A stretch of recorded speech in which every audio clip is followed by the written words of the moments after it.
नमस्कार. कधी विचार केलाय का की एका लहान बाळाचं मन ते मोठं होईपर्यंत कसं विकसित होत जातं? आज आपण जीन पियाजे यांच्या सिद्धांताच्या मदतीने याच आकर्षक प्रवासाचा शोध घेणार आहोत. हा खूपच महत्वाचा प्रश्न आहे, नाही का? म्हणजे बघा, एका लहान बाळाचं मन जे अगदी कोऱ्या पाटीसारखं असतं, तेच मन पुढे जाऊन मोठमोठे गुंतागुंतीचे विचार कसं काय करू लागतं? याच प्रश्नाचं एक क्रांतिकारक उत्तर दिलं आहे मानसशास्त्रज्ञ जीन पियाजे याने. चला तर मग बघूया आपला आजचा प्रवास कसा असेल. आपण पियाजेच्या एका क्रांतिकारक कल्पनेपासून सुरुवात करू. मग आपलं मन माहिती कशी साठवतं आणि जुळवून घेतं हे समजून घेऊ. आणि मग आपण विकासाच्या प्रत्येक रोमांचक टप्प्यात डोकावून पाहणार आहोत. चला यात जरा खोलवर जाऊया. पूर्वी अनेक जण मुलांना रिकाम्या भांड्यासारखं मानायचे, ज्यात आपल्याला फक्त ज्ञान भरायचं आहे.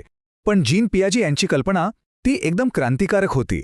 त्यांचं म्हणणं होतं की मुलं ज्ञान फक्त ग्रहण करत नाहीत, तर ते स्वतः त्या ज्ञानाची निर्मिती करतात. आणि हाच त्यांच्या सिद्धांताचा मूळ गाभा आहे. पियाजे काय म्हणतात की शिकणं ही एक ॲक्टिव्ह प्रक्रिया आहे. म्हणजे मुलं फक्त माहिती ऐकत नाहीत, तर त्यांच्या आजूबाजूच्या जगाशी संवाद साधून आणि अनुभव घेऊन स्वतःचं ज्ञान तयार करतात. बरं, मग प्रश्न असा आहे की मुलं हे ज्ञान तयार करतायत तरी कसा? त्यासाठी पियाजेनी काही मूलभूत संकल्पना मांडल्या. आपण त्यांना विचार करण्याची हत्यार असंही म्हणू शकतो. चला ती समजून घेऊया. पहिली आणि सगळ्यात महत्वाची कन्सेप्ट आहे स्कीमा. आता स्कीमा म्हणजे काय? सोप्या भाषेत सांगायचं तर आपल्या मेंदूतली एक फाईल किंवा एक फोल्डर, ज्यात आपण एखाद्या गोष्टीबद्दलची माहिती साठवून ठेवतो. उदाहरणार्थ, एका लहान मुलाच्या डोक्यात कुत्रा या स्कीमामध्ये काय असेल बरं? 4 पाय, 1 शेपूट आणि अंगावर केस, बरोबर? आता गंमत बघा. जेव्हा मुलाला एखादी नवीन गोष्ट दिसते तेव्हा ते सात्मीकरण वापरतं. म्हणजे काय? तर ती नवीन माहिती आपल्या जुन्या फाईलमध्येच बसवायचा प्रयत्न करतं. समजा त्या मुलानं पहिल्यांदा गायी बघितली. आता गायीलाही 4 पाय आहेत, शेपूट आहे. मग ते मूल काय म्हणणार? अरे वा, मोठा कुत्रा. कारण ती माहिती त्याच्या कुत्रा नावाच्या फाईलमध्ये फिट बसतीये. पण मग कुठेतरी काहीतरी खटकतं. मुलाच्या लक्षात येतं की नाही, हा मोठा कुत्रा जरा वेगळा आहे, याचा आवाज वेगळा आहे. आणि इथेच होतं समायोजन. आता मेंदूला जुन्या फाईलमध्ये बदल करावा लागतो किंवा मग गाय नावाची एक पूर्णपणे नवीन फाईलच तयार करावी लागते.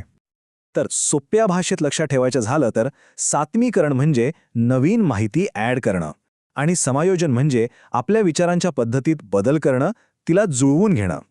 आणि ह्याच 2 गोष्टींमधून आपलं ज्ञान सतत वाढत जातं. चला, आता आपण पियाजेनी सांगितलेल्या विकासाच्या 4 टप्प्यांच्या एका इंटरेस्टिंग प्रवासाला सुरुवात करूया. पहिले 2 टप्पे तर असे आहेत ना, जिथे मुलांचं जग पूर्णपणे तर्काच्या पलीकडचं असतं, एकदम वेगळंच. हे आहेत ते विकासाचे 4 टप्पे. पहिला, जन्मापासून 2 वर्षांपर्यंतचा संवेदीकारक टप्पा.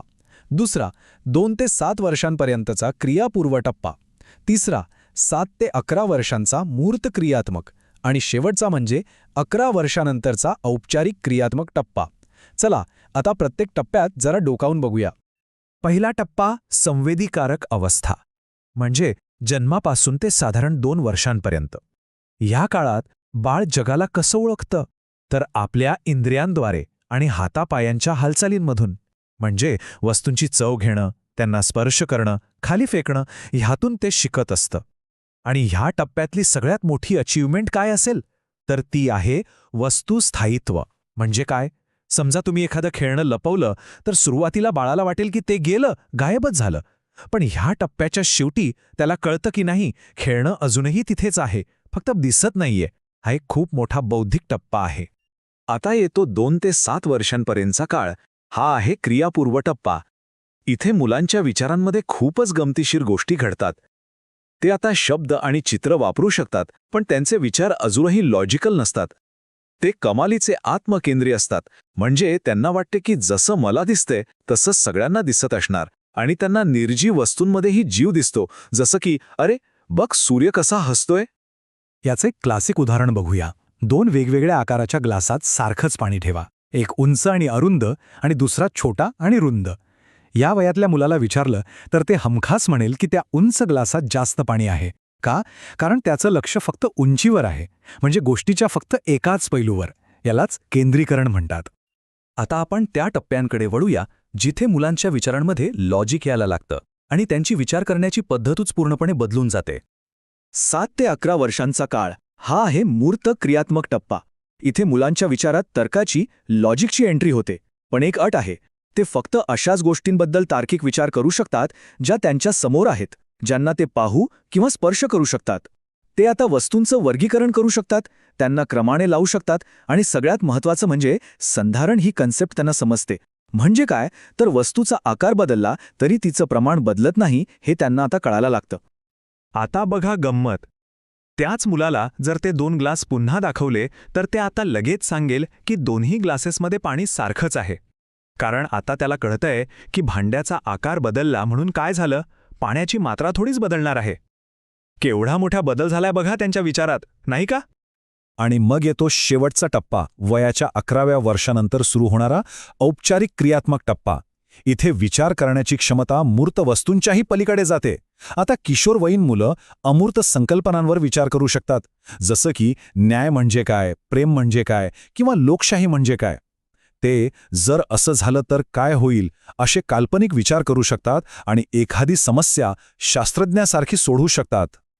तर या सगळ्या सिद्धांताचा आपल्याला व्यावहारिक उपयोग काय? पियाजेच्या विचारांचा शिक्षण क्षेत्रावर खूप मोठा आणि खूप खोलवर परिणाम झालेला आहे. हा तक्ता बघा. हे पियाजेचं शैक्षणिक तत्वज्ञान अगदी सोप्या भाषेत सांगतो. त्यांच्या मते वर्गात मुलाची भूमिका काय आहे, तर तो एक ॲक्टिव्ह लर्नर आहे, फक्त ऐकणारा नाही. मग शिकण्याचा प्रकार कोणता, तर शोधातून शिकणं. आणि मग शिक्षकाची भूमिका काय, तर तो फक्त एक फॅसिलिटेटर आहे, म्हणजे शिकण्यासाठी सोयीस्कर वातावरण निर्माण करणारा. आणि सर्वोत्तम पद्धत अर्थात करून शिकणे. याचा अर्थ काय होतो? सरळ आहे.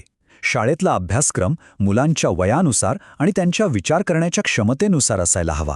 लहान मुलांना मोठमोठ्या अमूर्त गोष्टी शिकवण्याऐवजी त्यांना कृतीतून, अनुभवातून शिकण्याची संधी दिली पाहिजे. आणि हो, प्रत्येक मुलाच्या शिकण्याची गती वेगळी असते, त्याचा आदर केलाच पाहिजे. तर या सगळ्या विश्लेषणाचा सार काय आहे तो या एका वाक्यात आहे की शिकणं म्हणजे फक्त माहिती ऐकणं नाही, तर ती स्वतः शोधण्याची, अनुभवण्याची एक ॲक्टिव्ह प्रोसेस आहे. आणि या प्रवासात शिक्षक हा फक्त एक वाटाड्या असतो, मालक नाही.